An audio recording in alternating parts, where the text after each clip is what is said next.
안녕하세요. 새벽달입니다. 오늘 말씀드릴 내용은 콜린 캠벨 저자의 무엇을 먹을 것인가 라는 책의 내용을 기반으로 만들었습니다. 이번 시간은 영양학을 기반으로 한 건강 관련 마지막 영상입니다. 본 영상을 통해 암의 성장과 암에 대해 자세히 알아보고 다양한 질병의 원인에 대해 알아보겠습니다. 오늘 영상을 잘 보신다면 암에 걸리지 않는 방법과 암에 걸려도 완치할 수 있는 방법을 알게 되실 겁니다. 또한 질병 없이 건강하게 평생 살 수 있는 방법에 대해 알게 되실 겁니다. 그럼 시작하겠습니다. 목차는 첫 번째로 들어가기, 두 번째로 중국 연구, 세 번째로 풍요병, 네 번째로 건강한 영양 지침, 다섯 번째로 누구를 위한 건강인가 순으로 말씀드리겠습니다. 첫 번째 파트 들어가기입니다. 전체 내용을 간단하게 요약한 건데요. 식단을 바꾸면 당뇨 환자가 약을 먹지 않아도 된다. 유방암은 여성 호르몬 수치와 관련이 있으며 이는 우리가 먹는 음식에 의해 결정이 됩니다. 유제품 섭취는 전립선암의 위험을 높이고요. 과일과 채소에 들어있는 황산화제는 노인의 치매를 예방하고 어린이의 제1형 당뇨병은 유아기의 식습관에 달려 있습니다. 우유 단백질의 87%를 차지하는 카제인은 암을 유발합니다. 그리고 저단백 식이요법은 암 유발도 막고 암 성장도 줄입니다. 이제 본론인데요. 중국 연구를 토대로 한 암에 대해 알아보겠습니다. 첫 번째 1장 건강 무엇이 문제인가? 연간 사망자 수고 사망 원인인데요. 심장질환으로 70만 명이 사망하고 암으로 50만 명이 사망하고 뇌졸중으로 16만 명, 하부기도 질환으로 12만 명, 사고 10만 명, 당뇨병 7만 명, 독감, 알츠하이머로 6만, 5만 명이 있는데요. 이 중에 저희가 중요한 게 의료관리로 무려 22만 명이 죽습니다. 사고로 10만 명이 죽는데 의료관리로 22만 명이 죽습니다. 그럼 의료관리를 좀 더 자세하게 알아볼 건데요. 의료관리 20여 명 중에 보면 투약 실수가 7,000명, 불필요한 수술이 12,000명, 병원 내 예방 가능한 실수가 2만 명, 감염 8만 명, 마지막으로 약품 부작용이 10만 명입니다.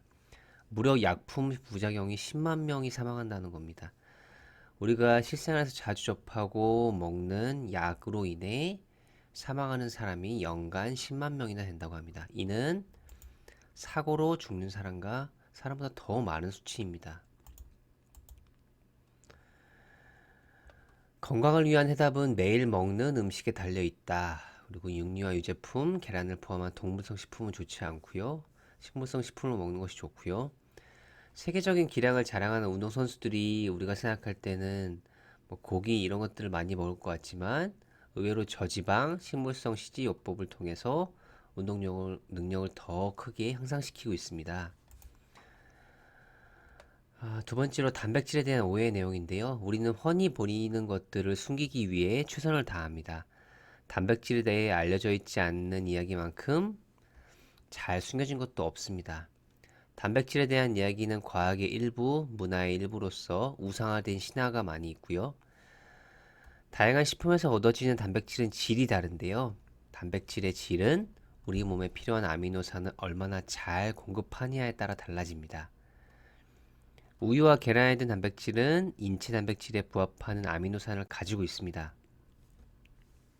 하지만 식물성 단백질 역시 필수 아미노산 가운데 몇 개가 부족하지만 하나의 식품으로서 모든 아미노산을 함유하고 있습니다. 이제 효율이 좋다는 말이 최상의 건강을 의미한다면 정말 좋지만 실제로는 그렇지 않고요. 단백질을 합성하는 데 속도는 느리지만 안정적인 질 높은 식물성 단백질이 가장 건강한 형태의 단백질이라는 사실입니다. 이제 좀 더 자세하게 암에 대해 알아볼 건데요. 암을 알기 위해서 AF라는 물질에 대해서 좀 알아야 합니다. AF는 아프로톡신의 약자고요. 아프로톡신은 흔히 말하는 발암 물질이고요. 땅콩과 옥수수에 가장 많습니다. 뭐 실제로 땅에서 나는 땅콩과 옥수수에 많은 게 아니고요. 실제로는 가공된 땅콩과 뭐 버터, 옥수수 캔 있잖아요. 그런 것들에 매우 많이 함유되어 있고요. 요게 사실은 핵심인데요. 쥐에게 아프로톡신 발암 물질을 투약한 다음에 그 다음에 5% 20% 단백질을 두 개의 집단에게 나눠서 줬습니다. 그 결과 20% 단백질을 투입한 쥐는 모두 간암에 걸렸지만 5% 단백질을 투입한 쥐는 단 한 마리도 간암에 걸리지 않았습니다.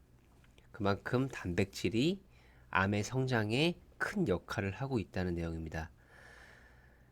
간암에 가장 취약한 사람은 단백질을 많이 먹은 사람입니다.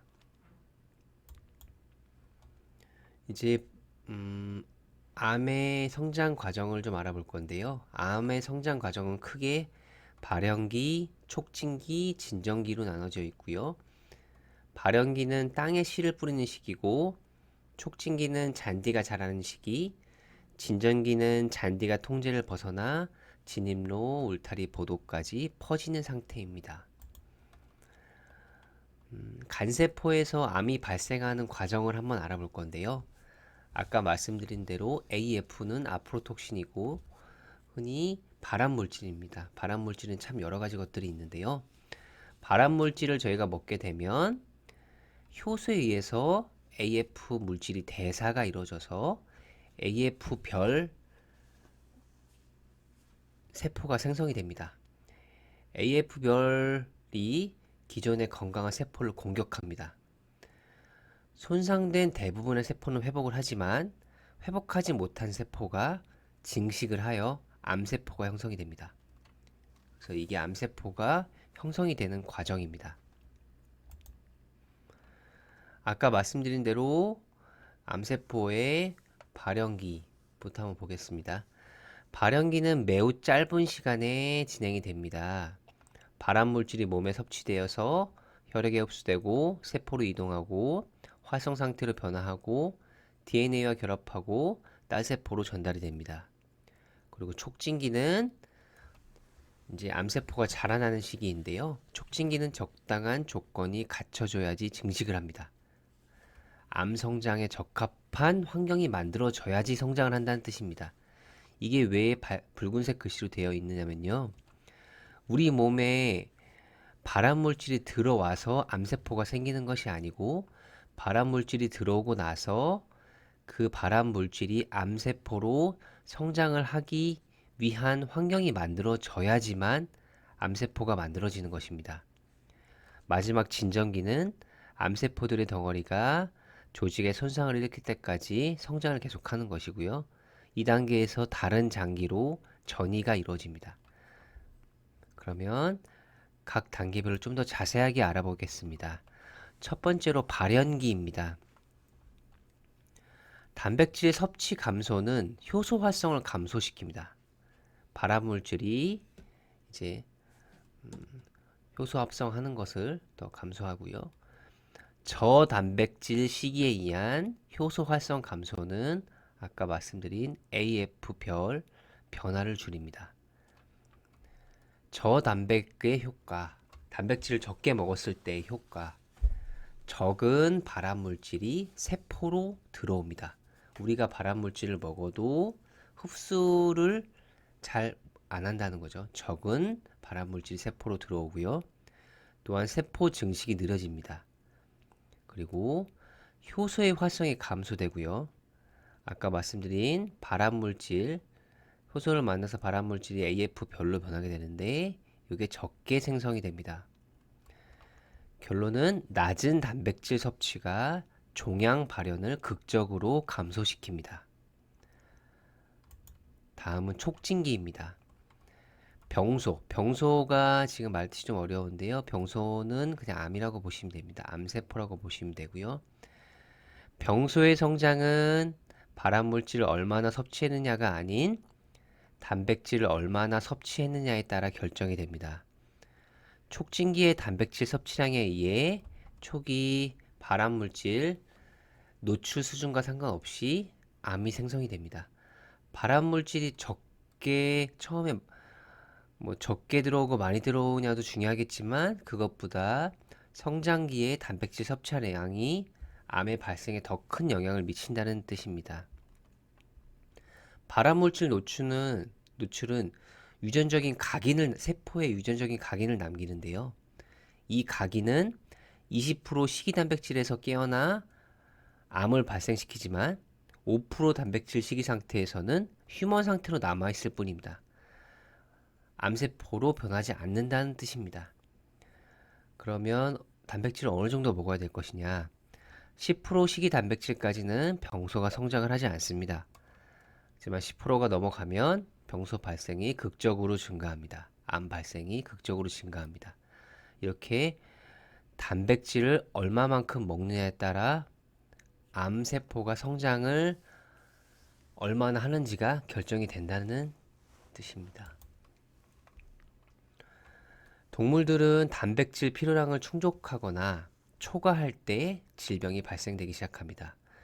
저단백 식이는 아프로톡신 같은 매우 강력한 발암 물질의 발암 효과를 중단시킵니다. 식물성 단백질은 많은 양을 투여해도 암의 성장을 촉진하진 않았습니다. 밀 단백질은 글루텐은 20% 수준으로 먹었을 때도 카제인과 같은 결과를 초래하지 않습니다. 카제인이 동물성 단백질입니다. 흔히 우유에 많이 들어 있습니다. 초기 발암 물질 노출과는 상관없이 단백질 양을 변화시키는 것만으로 암의 스위치를 켜고 끄는 것처럼 암의 성장을 조절할 수가 있습니다. 이때 암을 촉진하는 요소는 보통 우유 단백질입니다. 동물성 식품에서 얻는 영양소는 종양 발달을 증가시키지만 식물성 식품에서 얻은 영양소는 종양 발달을 감소시킵니다. 결국 단백질을 먹으면 암 성장에 직접적인 영향을 받는다는 것입니다. 우리가 건강해야 할 이유는 주어진 시간을 온전히 즐기기 위해서인데요. 아프지 않고 잘 살자는 것입니다. 사는 방식이나 죽는 방식에는 항상 더 좋은 길이 있다고 합니다. 콜레스테롤 수치로 보면요. 콜레스테롤 수치가 150mg 이하인 사람은 심장질환에 잘 걸리지 않습니다. 콜레스테롤 증가하는 음식으로는 우유, 육류, 계란, 생선, 지방이고요. 콜레스테롤을 감소시키는 음식으로는 식물성 단백질, 식이섬유, 채소, 과일, 당근, 감자, 곡류가 있습니다. 콜레스테롤은 동물성은 증가가 되고요. 식물성 음식을 먹으면 줄어듭니다. 지금 식이섬유에 대한 내용인데요. 식이섬유가 왜 좋은 것이냐? 식이섬유는 사실 소화가 되지 않습니다. 소화가 되지 않는 식이섬유는 끈끈이 종이처럼 발암물질이 될 수 있는 화학물질을 우리 몸속에서 끌어모아서 배출을 합니다. 식이섬유소는 오직 식물성 식품을 통해서만 섭취가 가능하고요. 섬유소를 많이 섭취하면 헤모글로빈이 증가해서 철분도 증가하고요. 섬유소를 많이 섭취하면 직장, 대장암의 암 발생률이 줄어들고 또한 콜레스테롤 수치가 낮아집니다. 섬유소는 콩, 채소, 곡물에 풍부합니다. 다음은 비타민 C에 대한 내용인데요. 혈중 비타민 C의 수치가 낮을 때 암 발생률이 높아집니다. 비타민 C는 과일에서 얻을 수 있고 과일 섭취가 낮은 지역의 암 발생률은 5배에서 8배 가까이 높습니다. 과일에 있는 비타민 C를 먹는 것이 좋습니다. 가능하면 가공하지 않은 그대로의 과일과 채소, 곡류를 통해서 비타민 C를 섭취하는 것이 좋습니다. 건강한 식이요법은 고탄수화물 식이요법입니다. 가공하지 않는 자연식품을 통한 탄수화물은 비타민, 무기질, 에너지를 함유하고 있습니다. 또한 신체 성장은 동물성과 식물성 단백질 모두 효과적입니다. 저지방 식물성 음식을 먹는 것만으로도 충분히 키가 크게 아이를 키울 수 있습니다. 우유, 동물성 단백질은 암을 유발하는 물질입니다. 우유 단백질을 조절하면 암의 성장을 유발하거나 중지할 수 있고 발암물질인 아프로톡신의 암 유발 효과를 능가합니다. 생쥐에게 우유 단백질을 공급하면 암이 성장하고 콜레스테롤 수치도 올라가게 되어 있습니다. 네, 다음은 2편에서 말씀드리도록 하겠습니다. 지금까지 들어주셔서 정말 감사합니다.